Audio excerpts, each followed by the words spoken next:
Bak drama sinetron saudara, polemik kasus ijazah Jokowi ini tak kunjung menemukan akhir. Jalur hukum yang digadang-gadang akan mengakhiri benang kusut justru seolah mandek.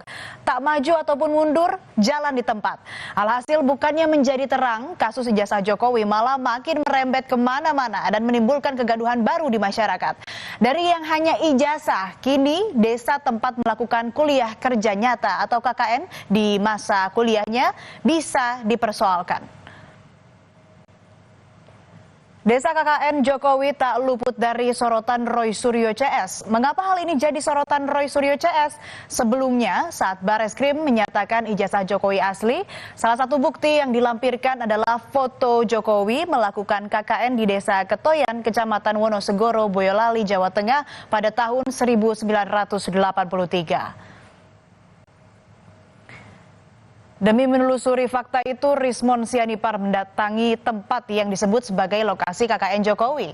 Rismon Sianipar bersama para penggugat ijazah Jokowi bahkan menemui Camat Wonosegoro di Boyolali, tempat desa KKN Jokowi. Rismon memang sengaja datang untuk melakukan investigasi sendiri.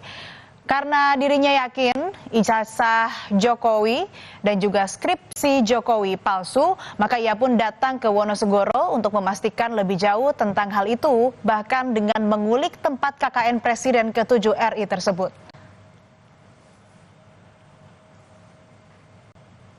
Jadi mumpung kita ada di Solo, kenapa enggak kita mampir untuk ke Boyolali, Kecamatan Wonosegoro. Katanya kalau di media sosial dikatakan bahwa desa-desa tersebut baru berdiri tahun 2000-an. Bagaimana mungkin seseorang belum ada desanya sudah dipakai KKN di situ. Nah, kita juga kalau bisa nanti meminta camatnya di sana untuk membongkar kembali. Ada nggak mahasiswa UGM arsip? Di kelurahan pasti ada itu, Bang. Oh, di kecamatan ada kecamatan juga ada, kelurahan ada. Desa KKN-nya ditelusuri, Jokowi pun angkat bicara. Ia menanggapi dengan santai usaha Rismon dan kawan-kawan ini. Jokowi mempersilahkan mereka untuk mencari data selengkap mungkin. Bahkan jika bisa, menanyai kepala desa atau anak cucunya untuk mendapatkan fakta sebenarnya. Di KKN-nya, ganti lagi KKL-nya di mana? Studiturnya di mana? Studiturnya ada di mana? Kuliah kerja lapangan di mana? Ampun. Pak kepala desanya, kalau sudah beliau, dulu waktu saya KKN sudah agak sepuh, ya tanya ke putra-putrinya. Lalu seperti apa lokasi yang disebut sebagai desa tempat Jokowi melakukan kegiatan KKN-nya? Jurnalis Kompas TV Dipo Nurbahagia secara eksklusif menelusuri Boyolali, Solo hingga Yogyakarta untuk mencari jejak Jokowi semasa kuliah. Dipo bertemu dengan Muhkarno yang saat ini tinggal di Kabupaten Boyolali. Ia adalah anak dari kepala desa saat Jokowi KKN di tahun 1983, yakni Desa Ketoyan. Ini masih dipakai atau? Masih dipakai. Pak Karno, saya konfirmasi Pak. Ini rumah yang dipakai oleh Pak Jokowi pada saat KKN. Betul. Jadi kamar Pak Jokowi yang di depan itu. Oke. Kamarnya yang di sana ya Pak ya? Sebelah kiri, yang cewek sebelah kanan. Oke, baik.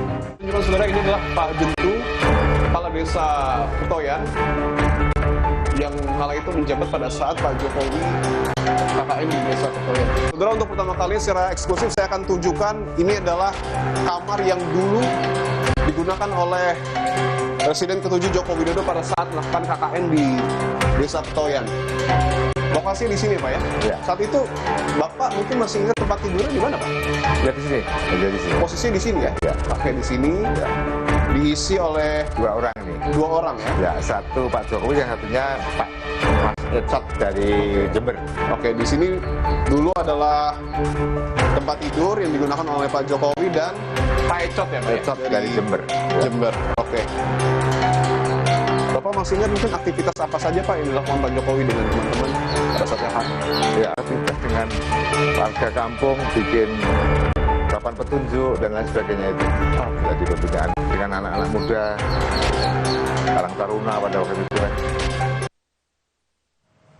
Roy Suryo C sempat mengklaim jika Desa Ketoyan tempat KKN Jokowi ini fiktif, saudara. Dan untuk memastikan hal tersebut, jurnalis Kompas TV Dipo Nurbahagia dalam program Dipo Investigasi bertemu dengan perangkat desa setempat. Sekretaris Desa Ketoyan pun menampik informasi soal Desa Ketoyan yang baru berdiri tahun 2000-an. Sebelumnya dalam keterangan Bareskrim Mei lalu, Jokowi disebut melakukan KKN semasa kuliah di tahun 1983. Kita punya data terdahulu, lurah terdahulu ataupun kades terdahulu. Oke. Itu Ini buku sejak lama? ya. Oke. Desa Ketoyan itu berdiri, kalau di buku ini itu ada Pak Lurah Jendo, itu sudah mulai tahun 54 dia sudah mulai menjabat. Buku peringatan pamong desa ataupun perangkat desa ya Pak ya? Ya, Desa Ketoyan. Diperbarui mulai tanggal 1 Januari dengan ejaan lama 1959. Boleh dibuka Pak? Oke, ini adalah nama kepala desa saat itu Pak Jentu, ayah dari Pak Karno ya. Menjabat pada tahun 1954. Sementara dalam perbincangannya di podcast bersama Abraham Samad, mantan anggota DPR RI dari fraksi PDIP, Betor Suryadi menyebut kemungkinan ijazah Jokowi dibuat di Pasar Pramuka. Pasar Pramuka dikenal sebagai tempat jasa pengetikan skripsi maupun percetakan dokumen, namun pernah juga ditemukan jasa pembuatan sejumlah dokumen palsu di sana, termasuk ijazah palsu.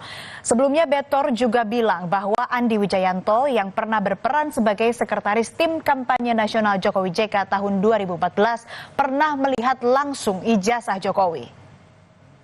Awal peristiwa pilkada, pemilu-pemilu di zamannya reformasi ini, itu PDI Perjuangan banyak kadernya yang menjadi anggota dewan, yang menjadi bupati, jadi gubernur, ijazahnya palsu.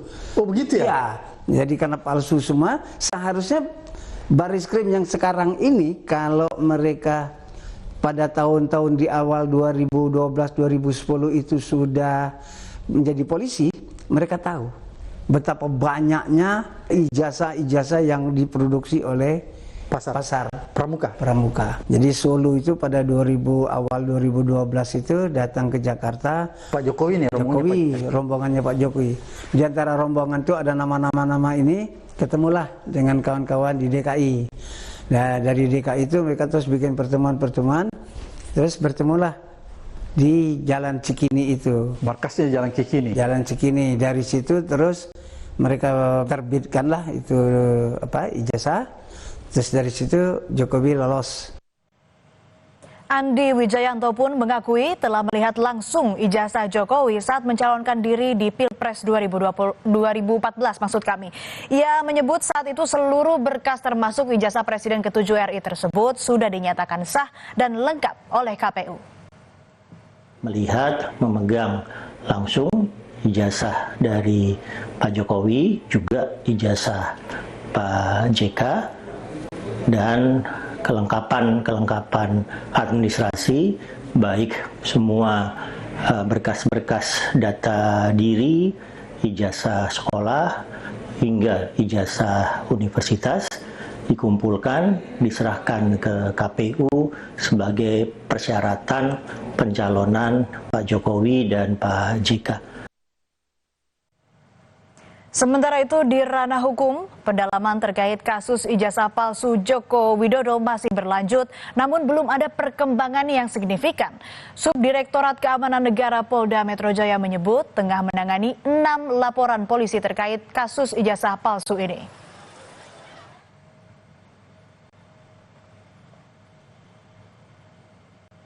Saat ini penyidik telah menggabungkan total ada 6 LP terkait rangkaian peristiwa terkait ijazah ini. Apa yang dilakukan penyelidik beberapa hari terakhir ini adalah melakukan klarifikasi terhadap pihak SMA, sebuah SMA negeri di Surakarta. Kemudian ada melakukan klarifikasi juga terhadap pihak sebuah universitas di Yogyakarta. Bermula dari ijazah hingga melebar ke lokasi kuliah kerja nyata Jokowi, tampaknya kasus yang menyeret nama Presiden ke-7 RI belum juga akan tuntas. Semoga polisi bisa segera mengurai kekusutan kasus ini. Tetap bersama kami di Berita Utama Saudara, ada informasi seorang perempuan yang menjadi korban kekerasan dalam rumah tangga di Bekasi.